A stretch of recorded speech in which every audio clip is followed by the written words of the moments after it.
Hello guys, last lecture में हम यूडियोमेट्री की बात कर रहे थे गैस लॉज में। हमने एक क्वेश्चन भी किया था, तो आज के लेक्चर में हम यूडियोमेट्री के कॉन्सेप्ट पे और क्वेश्चंस करेंगे। यूडियोमेट्री तो इसका बेसिक था क्या है, ये एप्लीकेशन है गे-लुसाक्स लॉ की, जो कि क्या कहता है, जो कि कहता है कि आपकी जो वॉल्यूम है वो directly proportional number of moles के है बेसिकली। और जैसे आप स्टोइचियोमेट्रिक एनालिसिस नंबर ऑफ मोल्स में आप कर सकते हो, वैसे आप in terms of ideal gases उसे उसी रेशियो में वॉल्यूम के साथ भी किया जा सकता है कि अगर 1 मोल किसी रिएक्टेंट ए का 2 मोल्स बनाता है प्रोडक्ट के, तो 1 volume of reactant A 2 volume of B बनाएगी अगर सारी जो गैसेस इन्वॉल्व है वो आइडियल गैसेस हैं, मतलब गैसेस के रोल में चल रहे हैं। ऑफ कोर्स कंडीशन क्या है कि गे-लुसाक्स लॉ अप्लाई हो रहा है, मतलब वी आपका डायरेक्टली प्रोपोर्शनल टू एन है, मतलब आपका जो प्रेशर एंड टेम्परेचर है वो कांस्टेंट है। ये सब कंडीशंस हैं। ओके, हम ये अप्लाई जब भी कर पा रहे हैं यूडियोमेट्री में जब हमारी ये कंडीशंस फुलफिल्ड है कि आपका प्रेशर कांस्टेंट है, टेम्परेचर कांस्टेंट है, इसका मतलब volume directly proportional to n है। इसका मतलब जो आप स्टोइचियोमेट्रिक एनालिसिस मोल्स के साथ कर सकते हो, जो कि यूनिवर्सली टाइप ट्रू है, वो आप यहाँ पे वॉल्यूम्स के साथ भी कर सकते हो कि particular volume of reactant particular volume of product देता है, उस रेशियो में देता है कि 1 वॉल्यूम प्रोडक्ट करेगी, या फिर 1 volume of product 1 volume of reactant 1 volume of product देगा, समथिंग लाइक दैट। ओके, तो ये यूडियोमेट्री में हमने बेसिकली पढ़ा था। तो क्वेश्चंस करते हैं। बेसिकली सबसे सिंपल वाला क्वेश्चन तो आपको मैंने करवा दिया था। एक ही वाली रिएक्शन दोबारा से देख लेते हैं कि आपको कोई भी हाइड्रोकार्बन होता है, अननोन होता है, गैसेस फॉर्म में होता है। जनरली क्वेश्चंस कैसे होते हैं, अननोन हाइड्रोकार्बन होता है आपके पास, आप उसे कंबस्ट करवाते हो, उसे जलाते हो, O2 हाइड्रोकार्बन कंबस्टेबल होते हैं, मिथेन इथेन ये सारी जो गैसेज होती हैं ये बहुत जलने वाली गैसेज होती हैं, राइट। तो आप उसे बेसिकली कंबस्ट करते हो, O2 के साथ बर्न करते हो, तो क्या होता है, हीट देते हो आप ऑक्सीजन के साथ, तो ये जलने लगता है हाइड्रोकार्बन, ये जल के खत्म हो जाता है गैसेस फॉर्म। किस में कन्वर्ट हो जाता है, सिंपल सी रिएक्शन होती है, CO2 प्लस H2O में कन्वर्ट हो जाता है। साथ में आप इसे क्या कर देते हो, कूल डाउन कर देते हो, जो H2O के वेपर्स होते हैं वो लिक्विड में कन्वर्ट हो जाते हैं, तो H2O गैसेस फॉर्म में नहीं रहता, कार्बन डाइऑक्साइड गैसेस फॉर्म में रहता है। ये आपकी बिल्कुल बेसिक हाइड्रोकार्बन की ऑक्सीजन के साथ जलने वाली रिएक्शन है, जो कि आपको पता है। एक रिएक्शन और क्या यूज़ करते हैं कि हम ट्रीटमेंट करते हैं CO2 का। CO2 को हम डील कैसे करते हैं, NaOH डाल के डील करते हैं कि आप NaOH को CO2 के साथ रिएक्ट करवाते हो, तो आप देखते हो कि आपका Na2CO3 प्लस का बेसिकली H2O, राइट, ये बनता है। तो 2NaOH गिव्स Na2CO3 प्लस का 2H2O।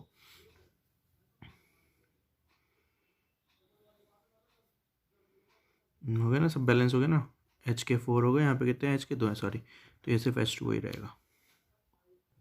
तो ये आपकी ये वाली बैलेंस रिएक्शन है। तो आप बेसिकली क्या करते हैं, ये पहला स्टेप होता है, हम हाइड्रोकार्बन को बर्न करवाते हैं ऑक्सीजन के साथ, हमारी कार्बन डाइऑक्साइड और पानी निकलता है। दूसरे स्टेप में हम क्या करते हैं, उस कार्बन डाइऑक्साइड जो होती है उसे ट्रीट करते हैं using NaOH, okay, sodium hydroxide base है, जो कि CO2 एसिडिक होता है नेचर में। तो ये एसिड बेस की रिएक्शन हो रही है, सॉल्ट बन रहा है आपका और पानी बन रहा है, राइट। एसिड बेस की रिएक्शन में सॉल्ट और पानी बनता है, कॉमन सेंस।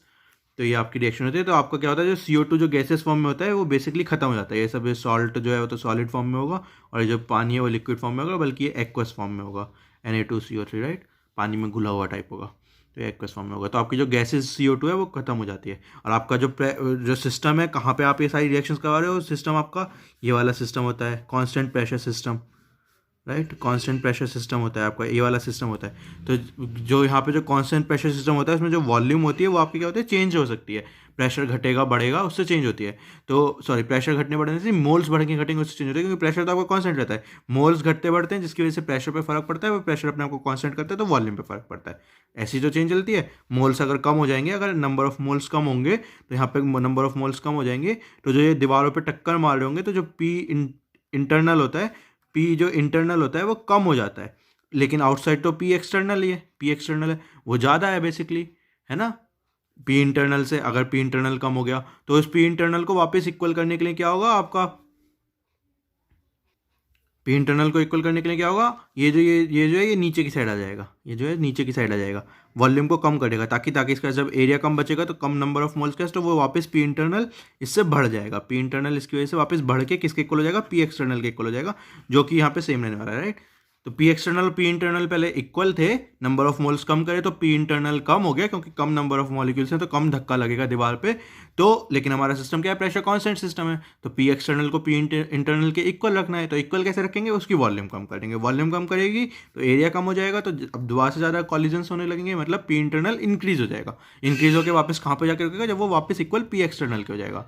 पी एक्सटर्नल हमारा कॉन्स्टेंट है, राइट, पी एक्सटर्नल हमारा कांस्टेंट है, तो पी इंटीरियर कम हुआ, वॉल्यूम कम करी तो वापस पी इंटीरियर इसके इक्वल हो गया। तो ये जब ये सारा जो ये बीच में जो ये हुआ ना, ये लाइक इतना मोमेंट होता है, डॉट टाइम में होता है, लाइक बस हुआ, मोल्स कम करे तो झट देने से ये हो गया। तो इसकी वजह से हम कहते हैं प्रेशर हमारा कांस्टेंट है, ठीक है ना। तो ये जो लाइक मोमेंट टाइम में होता है तो प्रेशर पे इतना फर्क नहीं पड़ता, बेसिकली जो पी इंटरनल कम हो वो अचानक वापस इक्वल हो जाता है उसी मोमेंट पे। तो फर्क क्या पड़ता है, सीधा सीधा वॉल्यूम पे फर्क पड़ता है कि अगर आपका एन कम हुआ तो आपकी वॉल्यूम भी कम हो गई, तो n directly proportional to V. तो ऐसे सिस्टम में हम ये दोनों रिएक्शंस करवा रहे हैं। तो यहाँ पे क्या होता है कि आपकी जैसे ये गैसेस खत्म हो रही हैं तो इनकी वॉल्यूम कम हो रही है, और ये नई गैसेस बन रही है तो इनकी वॉल्यूम बढ़ रही है। तो ये सीधा सीधा इन जो ये गैसेस के मोल्स बन रहे हैं ये वॉल्यूम को डायरेक्टली अफेक्ट करते हैं कि ये इसके मोल्स खत्म हो गए रिएक्शन में, इसके मोल्स खत्म हो गए, इसके मोल्स बन रहे हैं कुछ, तो अगेन वो सीधा सीधा वॉल्यूम पे हमारा विजुअल इफेक्ट डालता है। मतलब अगर आपके पास ये सिस्टम आपके सामने होगा तो आप देख पाओगे कि जैसे हमारा ये जल रहा है, गैस जो हाइड्रोकार्बन हमारा बर्न अप हो रहा है, वैसे वैसे जो ये जो कंटेनर का ये जो डब्बा है नीचे जा रहा है, कॉन्ट्रैक्शन होता है जनरली, क्योंकि हाइड्रोकार्बन की गैस ज़्यादा होती है तो कॉन्ट्रैक्शन होता है, ठीक है। आप जनरली केस में कुछ भी हो सकता है, कॉन्ट्रैक्शन एक्सपेंशन, वो तो हमें फाइनली पता चलेगा कि किसकी वॉल्यूम कितनी हुई। तो आप जनरली ये देखोगे, राइट, तो आपको ये विजुअली दिखेगा। एक्सपेरिमेंटली अगर आप देखोगे तो आपको ये दिखेगा कि ये रिएक्शन हो रही है, ये हमने हाइड्रोकार्बन जलाया कोई अननोन, तो आप देखोगे कि मतलब आपको दिखेगा कि जो ये कंटेनर का जो ये लिड है ये ऊपर या फिर नीचे हो रही होगी, कि वॉल्यूम इंक्रीज या फिर डिक्रीज हो रही होगी एज अ रिजल्ट ऑफ जलाइंग this hydrocarbon, right, burning of this hydrocarbon. और ऐसे आप देखोगे जब आप NaOH डालोगे तो ये CO2 को खा जाएगा तो वॉल्यूम और कम हो जाएगी, क्योंकि CO2 जो गैसेस फॉर्म में थी वो खत्म हो गई, तो ये कंटेनर और नीचे जाएगा। तो ये सब आप देख सकते हो प्रैक्टिकली। तो ये हमारा यूडियोमेट्री का बैकग्राउंड है, ठीक है ना, इसमें हम कर रहे थे। तो अब क्वेश्चन डील अप करते हैं। थोड़ा मैंने बैकग्राउंड लंबा समझा दिया। तो इस क्वेश्चन में इंटरेस्टिंग क्या है, अभी तक मैं जनरली O2 से कंबस्ट करवाता हूँ, इस क्वेश्चन में हम O2 की जगह एयर से कंबस्टन करवाएंगे। तो मैंने लास्ट टाइम लेक्चर में बोला था कि हवा में भी जला सकते हैं, राइट, हाइड्रोकार्बन हवा में भी जला सकते हैं। क्यों जला सकते हैं, क्योंकि हवा में एयर भी होता है। क्या 21:, हवा में O2 भी होता है, 21:79 रेशियो में O2:N2 का रेशियो होता है। तो अगर मैं सीधा सीधा O2 में जलाऊंगा प्योर ऑक्सीजन में तो जलेगा ही जलेगा। अगर मैं हवा में भी जलाऊंगा तो भी हाइड्रोकार्बन बर्न अप होगा ऑफकोर्स, क्योंकि उसमें भी ऑक्सीजन का कुछ रेशियो है। तो हमारे पास एक एक्स्ट्रा गैस आ जाएगी N2, जो कि basically exert neutral gas type है, इसमें कुछ कर नहीं रही, राइट, स्टार्टिंग में भी है एंडिंग में भी है, सिर्फ जगह घेर रही है और कुछ काम नहीं है इसका, कहीं किसी से रिएक्ट नहीं हो रही, कोई नया प्रोडक्ट नहीं बना रही, तो ये खाली पड़ी रहती है N2 गैस जनरली। अगर कोई ज़बरदस्ती इसको रिएक्ट नहीं करवा रहे, नॉर्मल केसेस में ये N2 गैस ऐसी पड़ी रहती है जैसे आती है।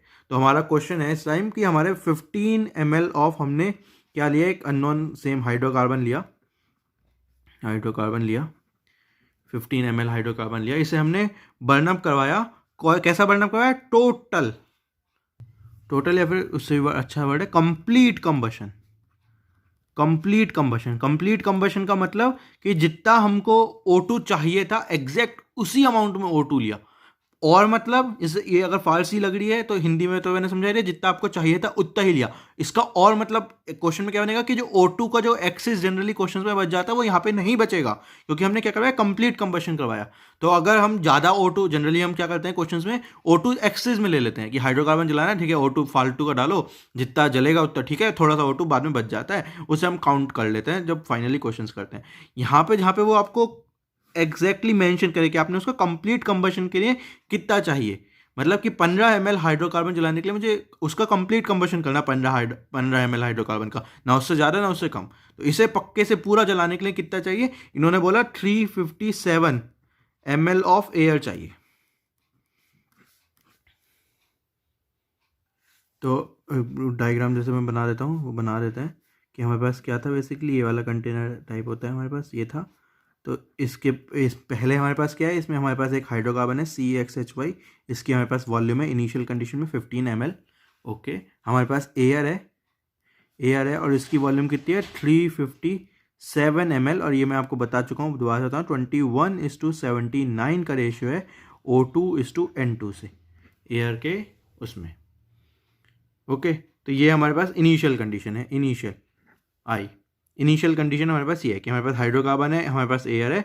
अब हमने क्या कर दिया, जैसे हीट अप कर दिया, जैसे हम करते हैं जला दिया इसे बेसिकली, तो हमारे पास कुछ फाइनल हुआ, कुछ क्या हुआ, फाइनल हुआ। फाइनल में क्या क्या हुआ, 15 ml हाइड्रोकार्बन तो पूरा जल गया जी।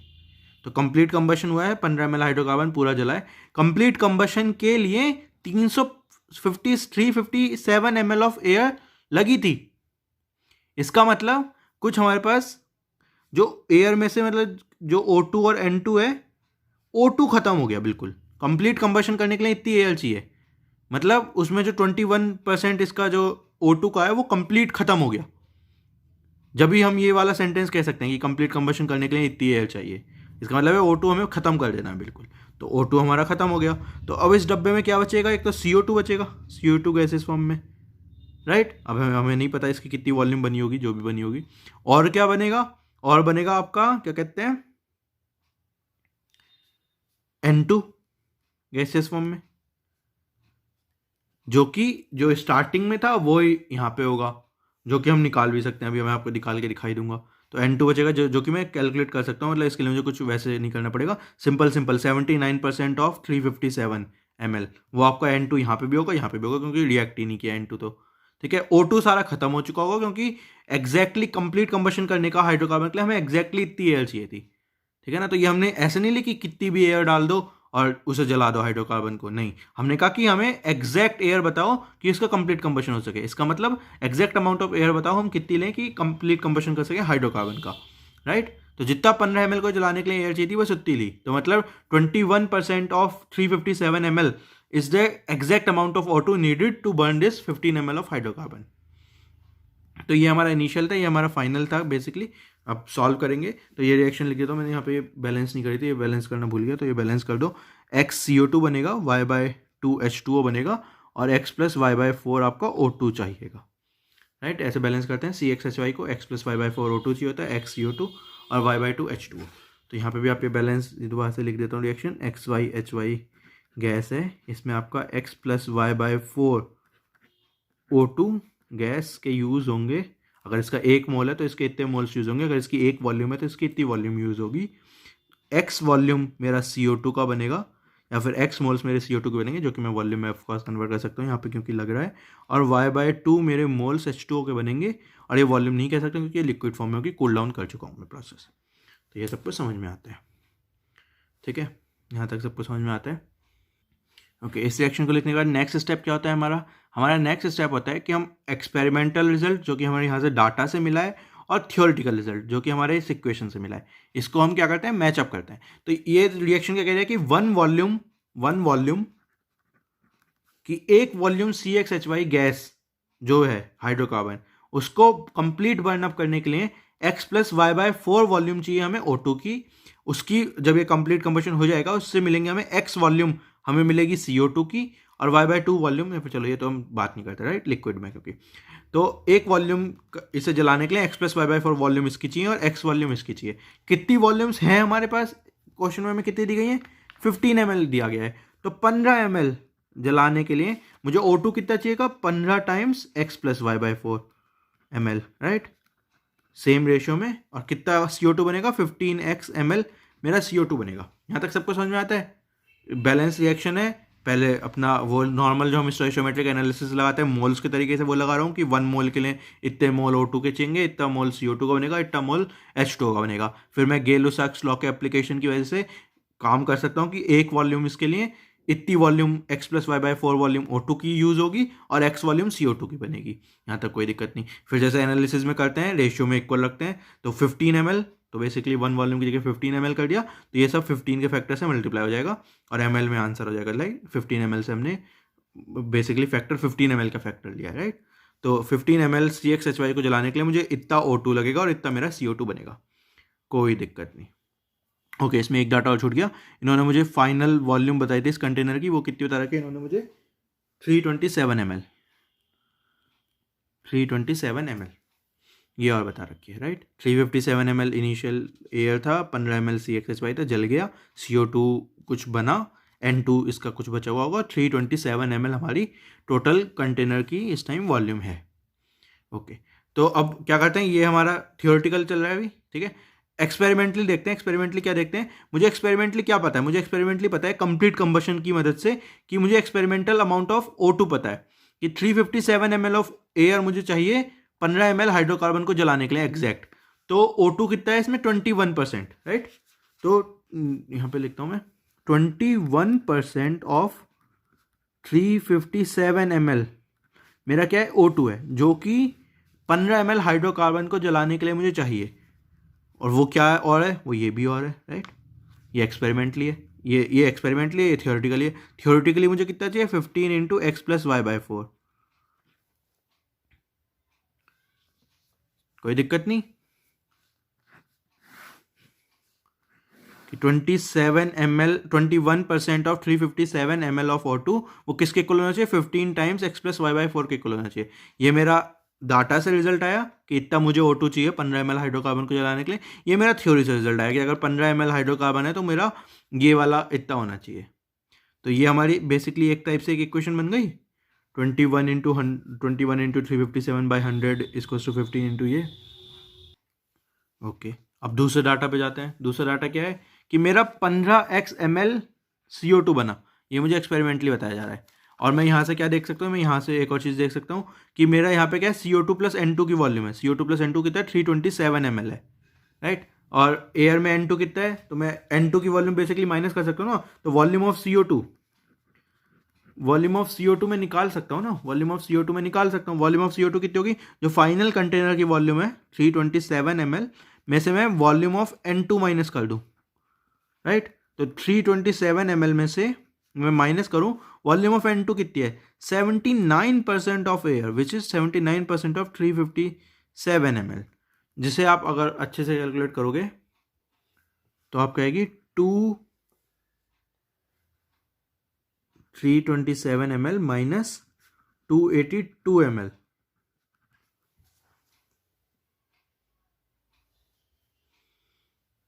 सॉरी 372 नहीं है, 327 ml माइनस 282 ml, जिसे आप और अगर करोगे तो आपके पास आएगा 45 ml। तो वॉल्यूम ऑफ CO2 आपने एक्सपेरिमेंटली निकाल ली। सिंपल है ना निकालना, कि आपको फाइनल कंटेनर की वॉल्यूम पता है जिसमें CO2 और N2 है। आप अगर उसमें से N2 की वॉल्यूम घटा दोगे जो कि सेम रहने वाली है, जो कि आपको इनिशियली पता भी है कि वो 79% ऑफ एयर है विच इज़ 357 ml, तो आप माइनस कर सकते हो बेसिकली। तो 45 ml आपकी आ गई वॉल्यूम ऑफ CO2। ये क्या उनसे रिजल्ट आया है, आपका डाटा से रिजल्ट आया, एक्सपेरिमेंटली टाइप रिजल्ट आया। थ्योरेटिकली कितनी वॉल्यूम ऑफ CO2 होनी चाहिए, थ्योरेटिकली 15x ml CO2 होनी चाहिए। तो 15x इक्वल्स टू 45। यहाँ से आपका क्या आ गया, x की वैल्यू आ गई 3। x और y की तो वैल्यू निकालने जनरली हमें क्वेश्चन में, x की वैल्यू 3 आ गई। तो x की वैल्यू 3 को आप इस ऊपर वाली इक्वेशन में डाल सकते हो। तो ये 21% ऑफ 357 ml ऑफ O2, इसे आप करोगे कैलकुलेट तो ये 75 ml O2 बनेगी। 75 ml of O2 equals to 3 plus y by 4। X की वैल्यू 3 है तो ये 75 से आप काट सकते हो 5। इससे आप 3 से 3 माइनस 5 करोगे, माइनस 3 होगा तो ये 2 होगा। तो यहाँ से आपकी वाई की वैल्यू 8 आ जाएगी। तो एक्स की वैल्यू 3, वाई की वैल्यू 8, तो आपका जो हाइड्रोकार्बन हो गया वो C3H8 हो गया, C3H8 हो गया, राइट। तो ये क्वेश्चन समझ में आया। क्वेश्चन में इंपॉर्टेंट क्या था, क्वेश्चन में दो कॉन्सेप्ट इंपॉर्टेंट थे। एक तो ऑक्सीजन के, जब हमने एयर लिया तो आपको ध्यान रखना है एयर में ऑक्सीजन और नाइट्रोजन दोनों होता है। ऑक्सीजन जैसे रिएक्ट करता है नॉर्मली रिएक्ट करेगा, और क्या कहते हैं नाइट्रोजन खाली पड़ा रहेगा स्टार्टिंग और एंड में, कोई दिक्कत नहीं। दूसरा इंपॉर्टेंट कॉन्सेप्ट है कंप्लीट कंबशन। कंप्लीट कंबशन का मतलब है कि हमने जो अमाउंट ऑफ O2 लिया है वो हमारा एग्जैक्ट अमाउंट ऑफ O2 है, मतलब एक्सेस O2 नहीं बचेगा, ठीक है। एग्जैक्ट अमाउंट ऑफ O2 है जो कि कंप्लीट कंबशन के लिए यूज होगा फॉर हाइड्रोकार्बन, कि पूरा हाइड्रोकार्बन जलाने के लिए कितना O2 चाहिए, तो वो हमने एग्जैक्ट लिया है, ठीक है ना। तो और फिर क्या कहते हैं, बाकी तो सिंपल क्वेश्चन था। बाकी तो आपने क्या किया, एक्सपेरिमेंटल रिजल्ट को डाटा वाले रिजल्ट से मिलाया। आपको O2 वाला डाटा पता था, आपको CO2 वाला डाटा मिला था, मिला दिया आपने। और कैसे करते हैं, और एक और तरीका जो मैंने आपको बताया वॉल्यूम ऑफ कॉन्ट्रैक्शन से करते हैं। वॉल्यूम ऑफ कॉन्ट्रैक्शन क्या होते हैं कि इनिशियल वॉल्यूम में से फाइनल वॉल्यूम को माइनस कर दो, या फिर रिएक्टेंट की वॉल्यूम में से प्रोडक्ट की वॉल्यूम को माइनस कर दो। तो रिएक्टेंट की डाटा से करते हैं, तो डाटा से क्या आएगा, रिएक्टेंट की volume 15 plus 357 minus 327, right. 15 plus 357 minus 327, तो ये आपकी अगर करोगे तो ये आपकी आएगी 30 प्लस ये 45 ml आएगी बेसिकली। तो ये आपका क्या है, ये आपका है experimentally. Theoretically volume of contraction कितनी होगी, वॉल्यूम ऑफ कंट्रैक्शन क्या वॉल्यूम घटी, क्या क्या घटी, क्या कहते हैं आपका CXHY है, तो 15 टाइम्स कर लेते हैं राइट, टोटल 15 टाइम्स, या फिर ऐसे ही लिख लेते हैं 15 प्लस CXHY के लिए 15 ml घटी। ऑक्सीजन के लिए कितनी घटी, ऑक्सीजन के लिए आपकी घटी 15 times X plus Y/4 right, कोई दिक्कत नहीं। कार्बन के लिए कितनी बढ़ी, उसे माइनस में लिखेंगे क्योंकि वो बढ़ी है, 15x कार्बन के लिए बढ़ी। तो जो आपका कॉन्ट्रैक्शन कितना हुआ, जो घटा जो बढ़ा राइट, जो घटा उसे ऐड अप कर दो, जो बढ़ा उसे माइनस कर दो, तो वो टोटल कितना घटा वो आ जाएगा। तो वॉल्यूम ऑफ कॉन्ट्रैक्शन थियोरेटिकली कि क्या कहते हैं CXHY की इतनी घटी, ऑक्सीजन की 15 times of X plus Y/4 घटी थियोरेटिकली, और कार्बन डाइऑक्साइड क्योंकि बढ़ी तो उसे माइनस कर देंगे राइट। तो ये आया आपका, तो 15x से 15x आपको यहाँ से कट जाएगा, तो ये आएगा आपका 15 टाइम्स 1 प्लस Y/4। इसको टू किसके इक्वल होगा, ये एक्सपेरिमेंटल को थियोरेटिकल के रिजल्ट के इक्वल कर देते हैं। तो ये आप नॉर्मल कर सकते हो, 15 को 3 से काटोगे, ये आपको बेसिकली 1 माइनस करोगे 2, और 4 टाइम्स 2 8, y इक्वल टू 8 आएगा यहाँ से भी।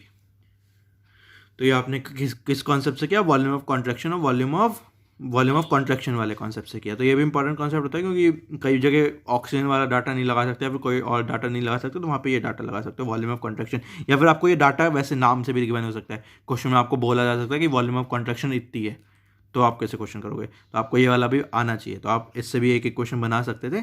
बाकी दो वेरिएबल हैं तो 3 इक्वेशन की जरूरत नहीं है, वैसे तो किसी भी 2 इक्वेशन से सॉल्व हो जाएगा। और ऑफकोर्स मतलब 3 इक्वेशन है, सेपरेट इक्वेशंस भी नहीं है, ऐसा हो भी नहीं सकता, जुड़ी हुई इक्वेशन से मतलब 2 इक्वेशन से तीसरी इक्वेशन बनाई जा सकती है वैसे भी, तो ठीक है। तो आप किसी भी कॉन्सेप्ट से कर सकते थे। CO2 वाला कॉन्सेप्ट जनरली लगता है और वॉल्यूम ऑफ कॉन्ट्रैक्शन वाला कॉन्सेप्ट जनरली लगता है। O2 वाला जो मैंने कॉन्सेप्ट लगाया था वो जनरली नहीं लगता, लेकिन यहाँ पे मुझे सीधा सीधा दिख रहा था तो मैंने लगा दिया राइट, क्वेश्चन सिंपल करने के लिए।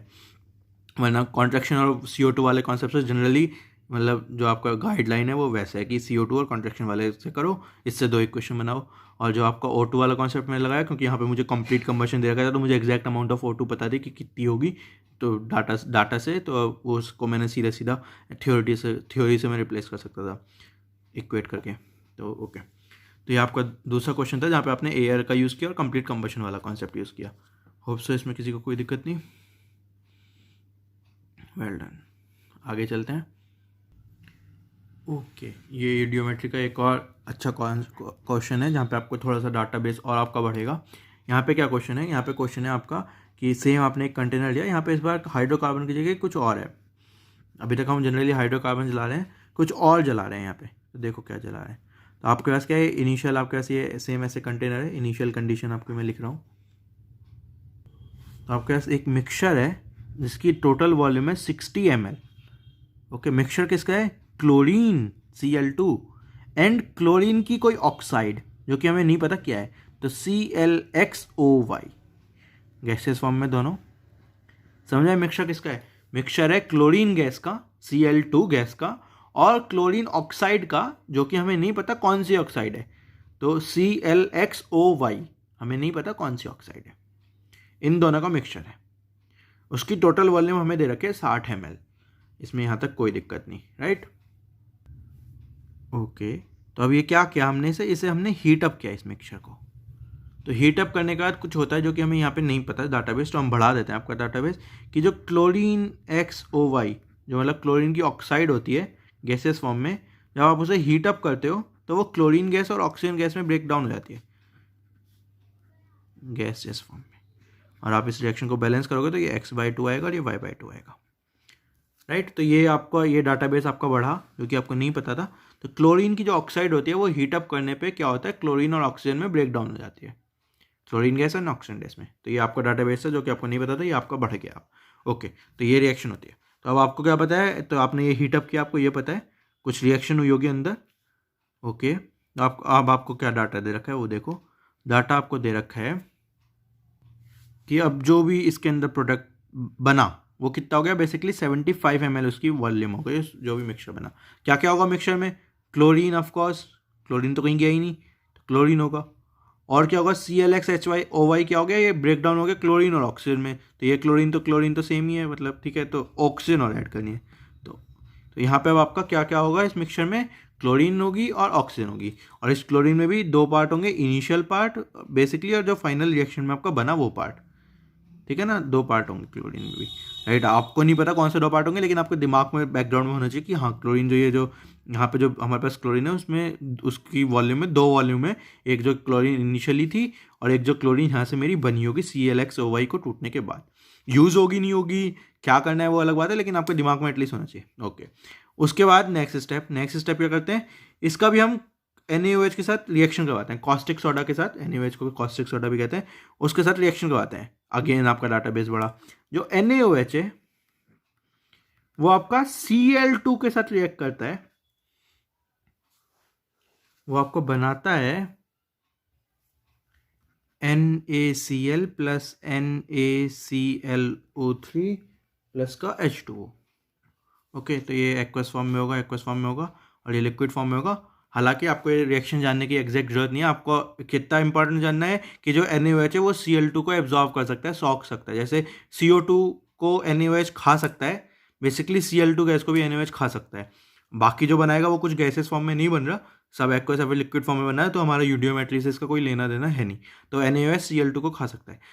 तो इन्होंने क्या कहा, इन्होंने कहा कि इसको हमने रिएक्शन का ट्रीटमेंट करवाया NaOH के साथ रिएक्शन का ट्रीटमेंट करवाया, तो जो वॉल्यूम बनी फाइनली कॉन्ट्रैक्शन हो गया कुछ और सिर्फ 15 ml रह गया, ठीक है जी, 75 ml का सिर्फ 15 ml रह गया।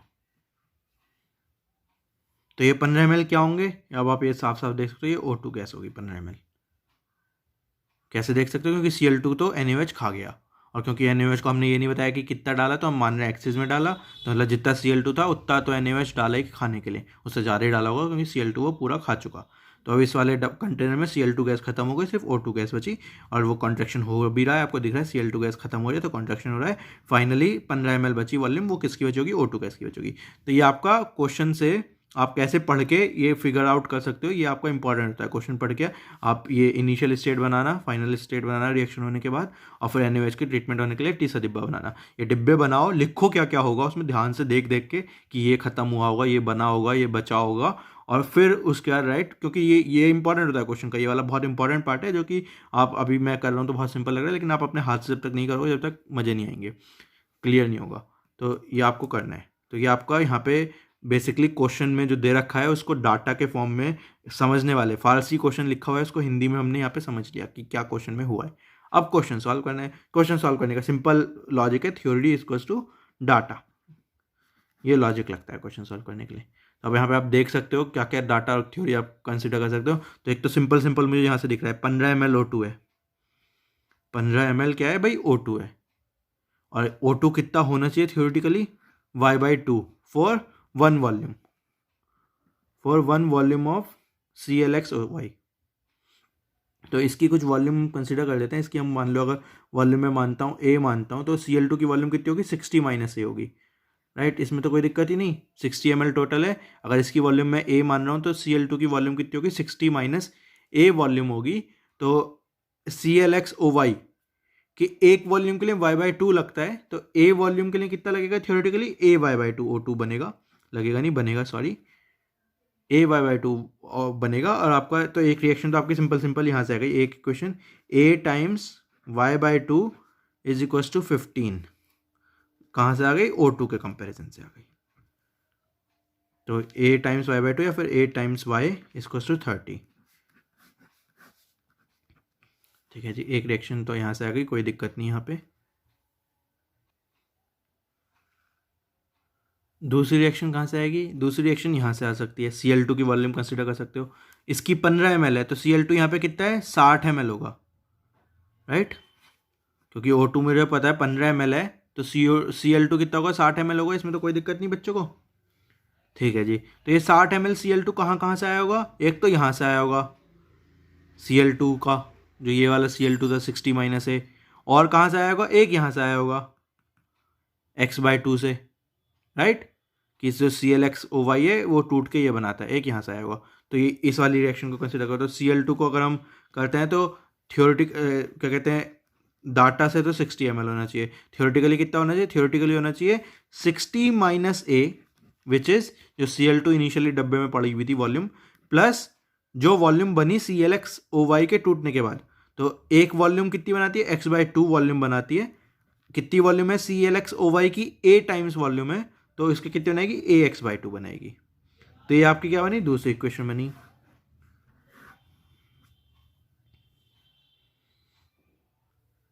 ओके मैंने छोटा सा क्वेश्चन में एक चीज़ मिस कर दी, मैं कह रहा था ए कैसे सॉल्व होगा, सॉरी उन्होंने क्वेश्चन में एक और चीज़ कह रखी है, क्वेश्चन में एक और चीज़ कह रखी है कि जो ये जो मिक्सचर है ये इक्वल वॉल्यूम्स का मिक्सचर है। मैंने इक्वल वर्ड मिक्स कर दिया, इक्वल वॉल्यूम्स का मिक्सचर है। बोले तो 30 ml ये है और 30 ml ये है, राइट। तो जो ए की वैल्यू है वो 30 ml है, सीधे सीधे बता ही रहा हूँ, ठीक है ना। 30 ml इसका है, 30 ml इसका है, तो ए की वैल्यू आपकी सॉल्व हो गई, ए इसको 30 ml है, ए इसको 30 ml है, ए इसको 30 ml है।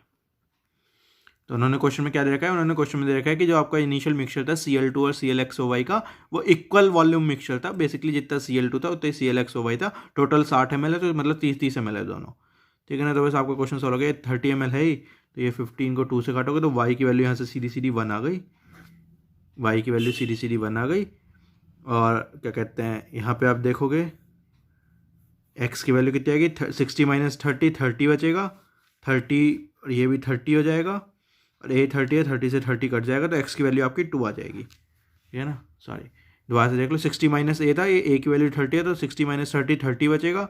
ओके ए की वैल्यू यहाँ पे 30 है ही, x/2 इसको 60, ये 30 इधर ले जाओगे तो 60 माइनस 30 हो जाएगा, जो कि 30 बनेगा।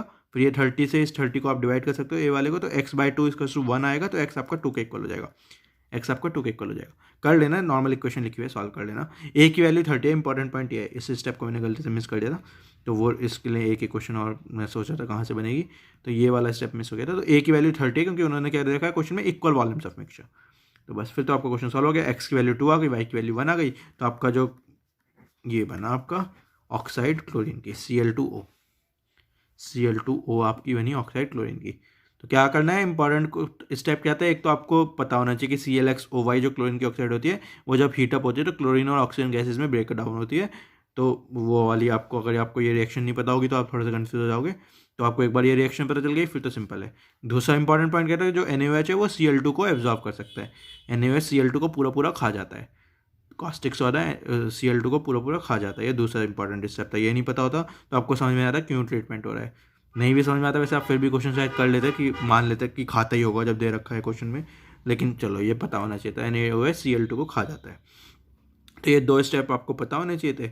बाकी तो आपका क्या है, क्वेश्चन को डाटा फॉर्म में कैसे लिख सकते हो वो इंपॉर्टेंट है। तो ये इस तरीके से लिखना सीख लो कि इनिशियल स्टेट बनाओ, डब्बा बनाओ, क्या क्या दे रखा है उसे मेंशन कर लो यहाँ पे।